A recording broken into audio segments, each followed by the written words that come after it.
मेरी नजर का सफर तुझ पे ही आके रुके। আমি পাপিয়া আর শরীর কুমার মন্ডলকে আমি রূপে গ্রহণ করলাম।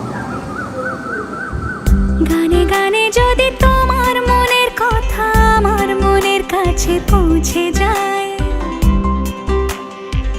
হতে পারে এই খোলা আকাশে আকাশে পাশাপাশি বসতে চাই। এর বেশি কিছু আশা করি না, তোমার গানের ভাষা পড়ি না। গানে গানে যদি